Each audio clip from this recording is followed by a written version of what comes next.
Hi guys, welcome to my YouTube channel. ಹೇಗಿದ್ರೆ guys? I hope ಎಲ್ಲರೂ ಚೆನ್ನಾಗಿದ್ದಾರೆ ಅನ್ಕೊತೀನಿ. ಇವತ್ತು ನಮ್ಮ ಸಿಸ್ಟರ್ ಊರಿಂದ ಬಂದಿದ್ದರು. ಸೊ ಆಫ್ಟರ್ ಲಾಂಗ್ ಟೈಮ್ ಅವ್ರು ನೋಡಿ ನಂಗೆ ತುಂಬ ಖುಷಿ ಆಯಿತು. ನಾವೆಲ್ಲರೂ ಸುತ್ತಾಡೋಕ್ಕೆ ಹೋಗುವ ಅಂತ ಟ್ರಿಪ್ ಪ್ಲ್ಯಾನ್ ಮಾಡ್ತಾಯಿದ್ವಿ. ಸೊ ನಮಗೆ ಥಾಟ್ ಬಂದಿದ್ದೆ ಮುರುಡೇಶ್ವರ. ಸೊ ನಮ್ಮ ನಿಯರೆಸ್ಟ್ ಪ್ಲೇಸ್ ಆಗಿರೋದ್ರಿಂದ ಅದಂತೂ ನಮಗೆ ಬೆಸ್ಟು. ಅದಲ್ಲದೆ ಆ ಪ್ಲೇಸಿಗೆ ಎಷ್ಟೇ ಸಲ ವಿಸಿಟ್ ಕೊಟ್ಟರು ನಮ್ಗೆ ಒಂಚೂರು ಬೋರ್ ಆಗೋದಿಲ್ಲ. ಸೊ ಒಂಥರ ಪೀಸ್ಫುಲ್ ಪ್ಲೇಸ್ ಅನಿಸುತ್ತೆ ನನಗೆ. ಸೊ ನಾವೆಲ್ಲ ಹೋಗಲಿಕ್ಕೆ ರೆಡಿ ಆಗ್ತಿದ್ದೀವಿ. ಈಗ ನಾವು ಜರ್ನಿ ಸ್ಟಾರ್ಟ್ ಮಾಡಿದ್ವಿ. ಫನ್, ಟ್ರಾವೆಲ್, ಬಾಂಡಿಂಗ್ ಎಲ್ಲವೂ ಇರೋ ಒಂದು ಬ್ಯೂಟಿಫುಲ್ ಡೇ. ಸೊ ಎಲ್ಲೂ ಸ್ಕಿಪ್ ಮಾಡದೆ ಫೈನಲಿ ನಾವು ಮುರುಡೇಶ್ವರಕ್ಕೆ ಬಂದ್ವಿ. ಇದು ಮುರುಡೇಶ್ವರ ಎಂಟ್ರೆನ್ಸು.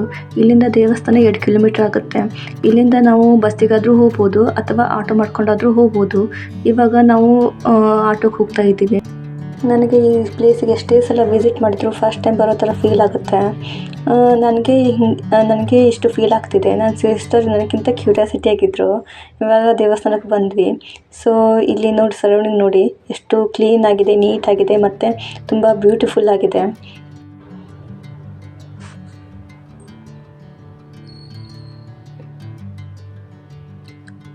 ಇವಾಗ ನಾವು ಒಳಗಡೆ ಹೋಗ್ತಾ ಇದ್ದೀವಿ. ಇದು ರಾಜಗೋಪುರ ಇದೆಯಲ್ಲ, ಇದು 20 ಮಹಡಿಗಳ ರಾಜಗೋಪುರ. ಇದು ಆಧುನಿಕ ಮತ್ತು ದ್ರಾವಿಡ ಶೈಲಿಯಲ್ಲಿದೆ.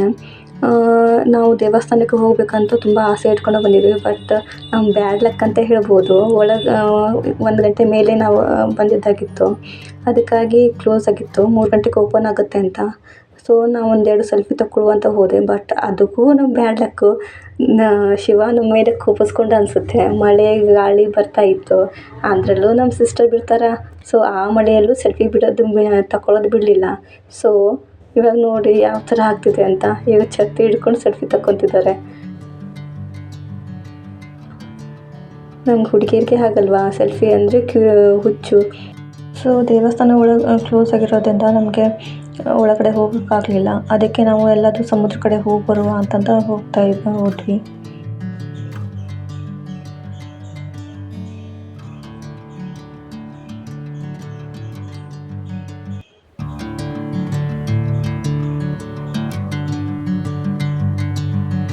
ಇವಾಗ ನಾವು ಶಿವನ್ ಸ್ಟ್ಯಾಟ್ಯೂ ಹತ್ರ ಹೋಗ್ತಾ ಇದ್ದೀವಿ. ಅಲ್ಲಿ ಮೇಲುಗಡೆ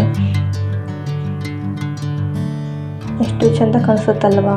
ಇದು ವ್ಯೂ ನೋಡೋಕ್ಕೆ ಒಂಥರ ಖುಷಿ ಆಗುತ್ತೆ.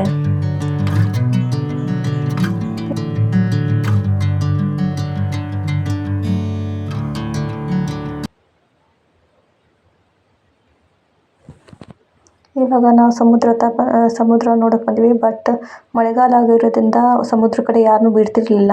ಸೊ ನಾವು ದೂರದಿಂದಲೇ ನಿಂತ್ಕೊಂಡು ನೋಡ್ತಾ ಇದ್ವಿ. ಎಷ್ಟು ಚೆನ್ನಾಗಿ ಸಮುದ್ರ ಅಲೆಗಳು ಬರ್ತಾ ಇದೆ ನೋಡಿ. ಇದು ನೋಡ್ತಾ ಇದ್ದರೆ ನೋಡ್ತಾನೇ ಇರಬೇಕು ಅನಿಸ್ತಾ ಇದೆ. ಮುರುಡೇಶ್ವರಿಗೆ ಟ್ರಿಪ್ ಬರೋರಿಗೆ ನನ್ನ ಪರ್ಸ್ನಲ್ ಸಜೆಷನ್ ಏನಂದರೆ, ಮಳೆಗಾಲದಲ್ಲಿ ಯಾವುದೇ ಕಾರಣಕ್ಕೂ ಬರಬೇಡಿ. ಯಾವ ಬೀಚ್ ಹತ್ರನೂ ಬಿಡೋದಿಲ್ಲ. ಸೊ ಮಳೆ ಆಗಿರೋದ್ರಿಂದ ಸುಮಾರು ಅಲೆಗಳು ಬರ್ತಾ ಇರ್ತವೆ. ಸೊ ಪ್ರಾಣಿಕ ಅಪಾಯ ಅಂತ ಯಾರನ್ನೂ ಬೀಚ್ ಒಳಗಡೆ ಬಿಡೋದಿಲ್ಲ. ಈ ದೇವಸ್ಥಾನದ ವಿಶೇಷತೆ ಅಂದರೆ ಅರಬ್ಬಿ ಸಮುದ್ರ ತೀರದಲ್ಲಿ ಇದ್ದು 3 ಬದಿಗಳಿಂದ ಸುತ್ತಿಕೊಂಡಿದೆ ಮತ್ತು ಕಂದುಕ ಬೆಟ್ಟದ ಮೇಲೆ ನಿರ್ಮಿತವಾಗಿದೆ. ಈ ಮೂರ್ತಿ ಸಮುದ್ರದ ಕಡೆ ಮುಖ ಮಾಡಿ ಕೂತಿರುವುದು ನೋಡಲಿಕ್ಕೆ ಒಂಥರ ಅದ್ಭುತ ಥರ ಕಾಣಿಸ್ತಾ ಇದೆ. ಅರಬ್ಬಿ ಸಮುದ್ರದ ತೀರದಲ್ಲಿ ಇರುವ ಈ ಸ್ಥಳವು ಭಕ್ತಿ ಮತ್ತು ಪ್ರಕೃತಿ ಇತಿಹಾಸದ ಅದ್ಭುತ ಅಂತ ಹೇಳಬಹುದು.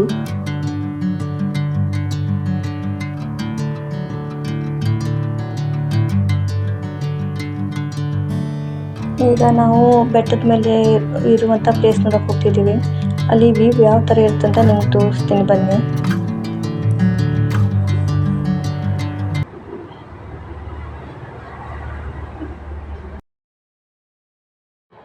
ಇವಾಗ ಇಷ್ಟೆಲ್ಲ ಸ್ಟೆಪ್ ಹತ್ಕೊಂಡು ಮೇಲುಗಡೆ ಹೋಗಬೇಕು. ಸೊ ಈ ಮೆಟ್ಲೆಲ್ಲ ನೋಡಿಬಿಟ್ಟು ನನಗೆ ತಲೆ ಸುತ್ತದಂಗೆ ಆಗೋಯಿತು.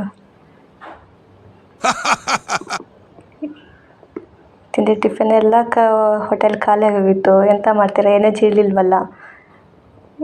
ಇಲ್ಲಿ ನೋಡಿದ್ರೆ ಇಲ್ಲಿಂದ ವ್ಯೂ ಎಷ್ಟು ಚೆನ್ನಾಗಿ ಕಾಣಿಸ್ತಾ ಇದೆ ಶಿವಂದು ಅಂತ. ಇಲ್ಲಿ ಸುತ್ತಮುತ್ತ ಗಾರ್ಡನ್ನು ಎಲ್ಲ ಚೆನ್ನಾಗಿ ಮೇಂಟೈನ್ ಮಾಡಿದ್ರು.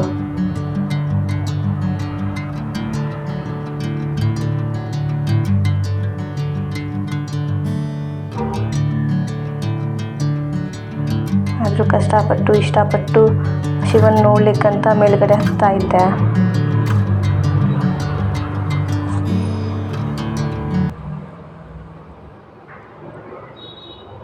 ಸೊ ಇಲ್ಲಿ ಮಳೆ ಬಂದಿರೋದ್ರಿಂದ ನೀರೆಲ್ಲ ಸ್ಟಾಕ್ ಆಗಿತ್ತು. ಗಾರ್ಡನ್ ಎಲ್ಲ ಎಷ್ಟು ಚೆನ್ನಾಗಿ ಮೇಂಟೈನ್ ಮಾಡಿದ್ದಾರೆ ನೋಡಿ, ಎಲ್ಲೆಲ್ಲೂ ಹಸಿರು.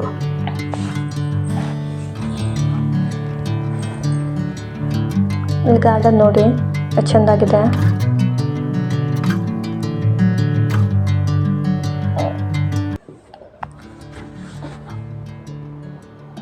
ನೋಡಿ ಮೇಲಿಂದ ವ್ಯೂ ಯಾವ ಥರ ಕಾಣಿಸ್ತಾ ಇದೆ ಅಂತ ಸಮುದ್ರದ್ದು. ಈ ದೃಶ್ಯ ನೋಡಲಿಕ್ಕೆ ಒಂಥರ ಅದ್ಭುತ ಅಂತಲೇ ಹೇಳ್ಬೋದು. ಈ ಶಿವನ ಸ್ಟ್ಯಾಟ್ಯೂ ನೋಡಿ, ನಾ ಮೊದಲು ಬಂದಾಗ ಇಲ್ಲಿ ಶಿವನ ಸ್ಟ್ಯಾಟ್ಯೂಲ್ಲಿ ಎಡಭಾಗದಲ್ಲಿ ಸಿಳ್ತಿತ್ತು. ಇವಾಗ ಅದೆಲ್ಲ ಸರಿ ಮಾಡಿದ್ದಾರೆ, ಮತ್ತು ಇನ್ನೂ ಬ್ಯೂಟಿಫುಲ್ಲಾಗಿ ಚೆಂದ ಮಾಡಿದ್ದಾರೆ.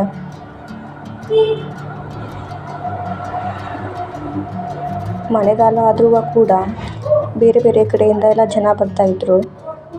ಎಕ್ಸಾಂಪಲ್ ಆಗಿ ಆಂಧ್ರದಿಂದ, ಬೇರೆ ಪ್ಲೇಸಿಂದ ಎಲ್ಲ ಬರ್ತಾಯಿದ್ರು.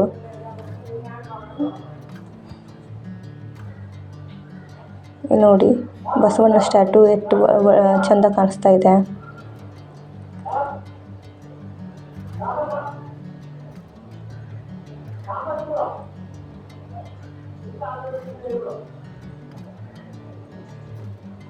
ನೋಡಿ ವ್ಯೂ ಯಾವ ಥರ ಕಾಣಿಸ್ತಾ ಇದೆ ಮೇಲುಗಡೆಯಿಂದ.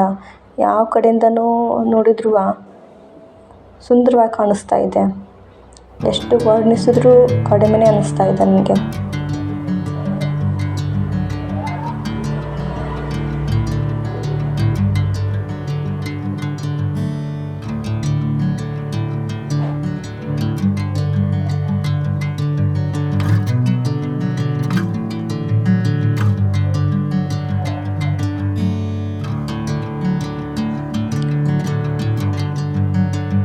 ಇದು ಒಳಗಡೆ ಹೋಗುವ ಗೋಪುರ. ಅಂದರೆ ಇಲ್ಲಿ ಇತಿಹಾಸದಲ್ಲಿ ಏನೇನಾಯಿತು, ಯಾವ ಥರ ಶಿವ ಬಂದು ಇಲ್ಲಿ ಮುರುಡೇಶ್ವರದಲ್ಲಿ ನೆಲೆಸಿದ ಅಂತ ಅನ್ನೋಷ್ಟು ಬಗ್ಗೆಲ್ಲ ಸ್ಟೋರಿ ಇದೆ ಒಳಗಡೆ ಹೋದರೆ. ಬಟ್ ನನಗೆ ಹೋಗ್ಲಿಕ್ಕಾಗಲಿಲ್ಲ, ಅದು ಕ್ಲೋಸ್ ಆಗಿತ್ತು. ಮತ್ತು ನಾನು ಇಲ್ಲಿ ದೇವಸ್ಥಾನಕ್ಕೆ ಬಂದೆ, ಶನೇಶ್ವರ ದೇವಸ್ಥಾನ. ಇಲ್ಲೊಂದು ಪಕ್ಕದಲ್ಲಿ ಶನೇಶ್ವರ ದೇವಸ್ಥಾನ ಇದೆ. ಸೊ ಇದು ಟೈಮ್ ಆಗಿರೋದು, ಇದು ಕ್ಲೋಸ್ ಆಗಿತ್ತು, ನನಗೆ ಹೋಗ್ಲಿಕ್ಕೆ ಆಗಲಿಲ್ಲ ಅಲ್ಲಿ.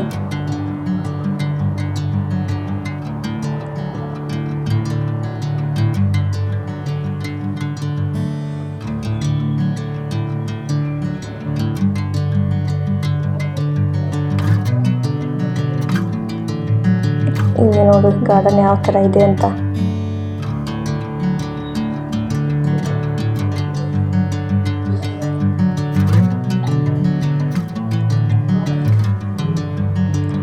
ಇಲ್ಲಿ ನೋಡಿ ಕೃಷ್ಣ ರಥ ಇದೆ.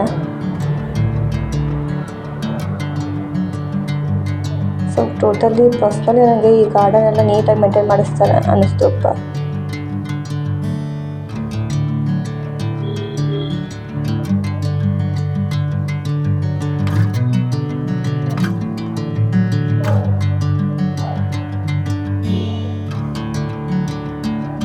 ನೋಡಿ ವ್ಯೂ ಎಷ್ಟು ಚೆಂದ ಕಾಣಿಸ್ತಾ ಇದೆ ಇಲ್ಲಿ. ಸೊ ಇಲ್ಲಿ ಶಿವರಾತ್ರಿಗೆ ಜಾತ್ರೆ ಆಗುತ್ತೆ. ಸುಮಾರು ದೊಡ್ಡ ಪ್ರಮಾಣದಲ್ಲಿ ಜಾತ್ರೆ ಆಗುತ್ತೆ. ಎಲ್ಲ ಕಡೆಯಿಂದ ಜನ ಬರ್ತಾರೆ.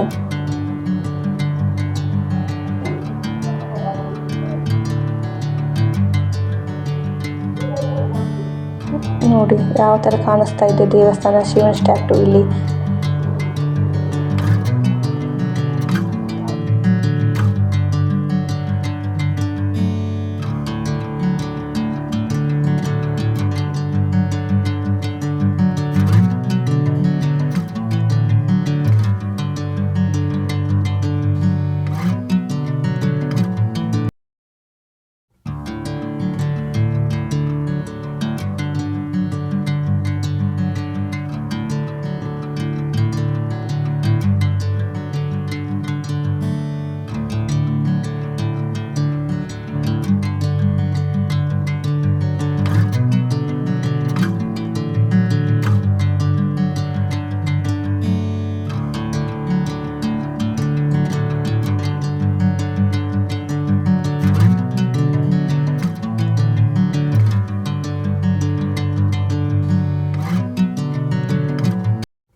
ವ್ಯೂ ನೋಡ್ತಾ ಕಳೆದು ಹೋಗಿದ್ವಿ ನಾವು.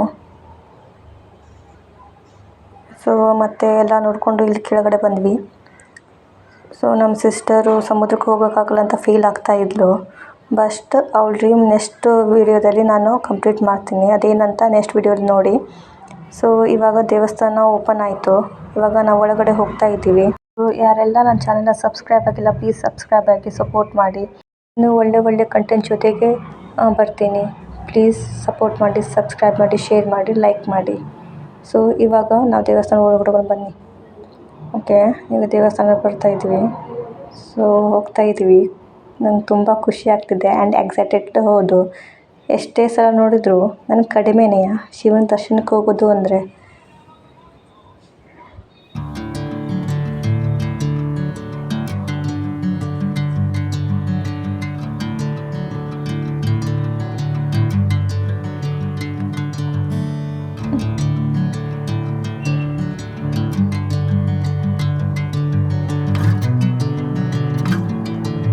ಎಷ್ಟು ಬ್ಯೂಟಿಫುಲ್ ಆಗಿದೆ ನೋಡಿ.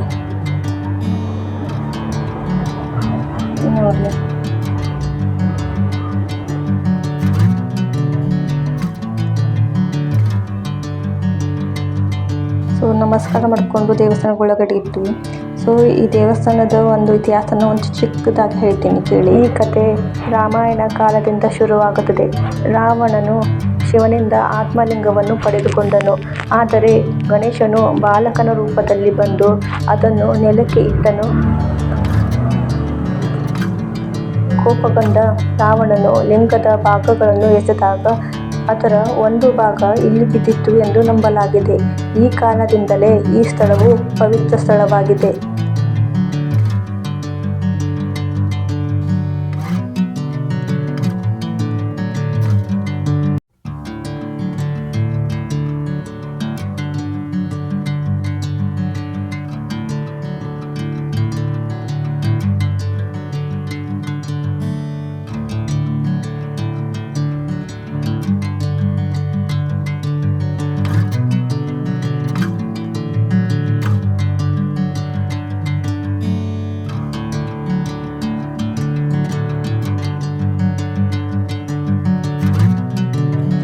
ಒಳಗಡೆ ಹೋದಾಗ ಪೂಜೆ ಆಗ್ತಾ ಇತ್ತು.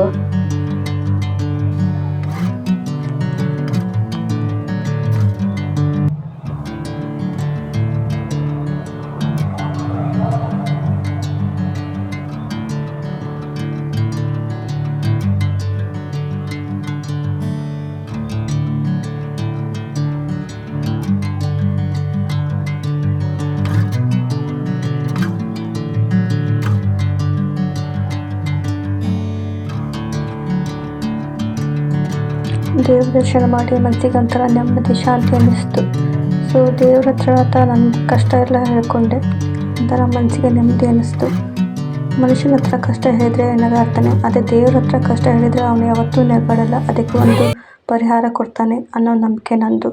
ಸೊ ನಾನು ದೇವ್ರನ್ನ ತುಂಬ ನಂಬ್ತೇನೆ.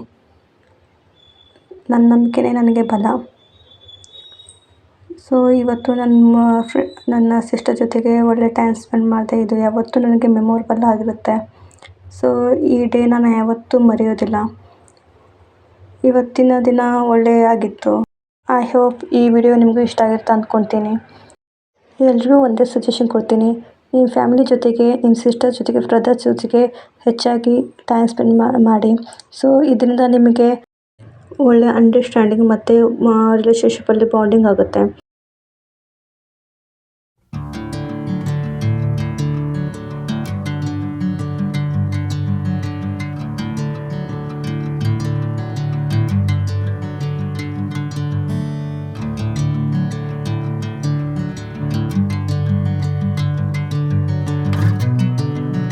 ಸೊ ದೇವಸ್ಥಾನದ ದರ್ಶನ ಎಲ್ಲ ಮುಗಿದ್ಮೇಲೆ ನಾವೊಂದು ಸೆಲ್ಫಿ ತಕ್ಕೊಂಡು ಹಾಗೆ ಸ್ವಲ್ಪ ಸುತ್ತಾಡಿಕೊಂಡು ಬಂದ್ವಿ.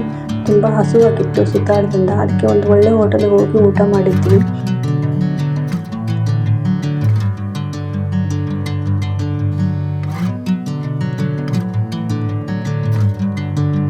ಒಂದು ಒಳ್ಳೆ ಊಟ ಮಾಡಿಕೊಂಡು ಮನೆ ಕಡೆ ಹೊರಟ್ವಿ. ನಮ್ಮ ಮನೆಯವರು ಸಂಜೆ ತಿನ್ನಲಿಕ್ಕಂತ ಬಜ್ಜಿ ಕೊಡಿಸಿದ್ರು. ಬಟ್ ನಮಗೆ ಮನೆಗೆ ಹೋಗೋ ತನಕ ಪೇಷನ್ಸ್ ಇರಲಿಲ್ಲ. ಸೊ ಸೊ ಹಾಗೆ ಮಾತಾಡ್ತಾ ಫನ್ನಿಯಾಗಿ ಮಾತಾಡ್ತಾ ಜಾಲಿ ಮಾಡ್ತಾ ಹೋಗ್ತಾ ಇದ್ವಿ. ಬಟ್ ನನ್ನ ತಂಗಿಗೆ ಅವಳಿಗೆ ಸಮುದ್ರಕ್ಕೆ ಹೋಗಲಿಲ್ಲ ಅಂತ ಬೇಜಾರಾಗ್ತಿತ್ತು. ಅದಕ್ಕೆ ಅವಳಿಗೆ ಸಮುದ್ರಕ್ಕೆ ಹೋಗೋಕ್ಕೆ ಒಂದು ಯಾವುದಾದ್ರೂ ವೇಗ್ ಕಂಡುಹಿಡಿಬೇಕಾಗಿತ್ತು. ಸೊ ಅದನ್ನು ನೆಕ್ಸ್ಟ್ ವೀಡಿಯೋದಲ್ಲಿ ಹೇಳ್ತೀನಿ. ಸೊ ನಾವು ನೆಕ್ಸ್ಟ್ ವೀಡಿಯೋದಲ್ಲಿ ಏನು ಎಂಜಾಯ್ ಮಾಡಿದ್ವಿ, ಎಲ್ಲಿ ಹೋಗಿದ್ವಿ ಅಂತ ನಿಮ್ಗೆ ಹೇಳ್ತೀನಿ. ಸೊ ನನ್ನ ಚಾನಲಿಗೆ ಯಾರಾದರೂ ಸಬ್ಸ್ಕ್ರೈಬ್ ಮಾಡಿಲ್ಲ ಸಬ್ಸ್ಕ್ರೈಬ್ ಮಾಡಿ, ವಿಡಿಯೋನ ಶೇರ್ ಮಾಡಿ, ಲೈಕ್ ಮಾಡಿ. ಹಾಗೆ ಮುಂದೆ ಬರುವಂಥ ವಿಡಿಯೋಕ್ಕೆ support. See you in the next video. ಅಲ್ಲಿ ತನಕ ಟೇಕ್ ಕೇರ್, ಬಾಯ್.